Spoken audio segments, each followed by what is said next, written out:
Alright, so there's the motor. And you can hear it grinding. And that's it. Check it out.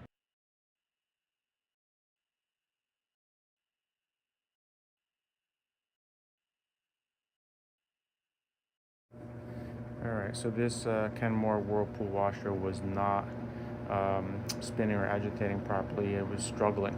And inside, when you turned the tub by hand, it would barely turn. It mimicked having like almost like a sock stuck underneath the tub. But before you start ripping the tub apart, you check underneath the motor belt and all the rest of that stuff.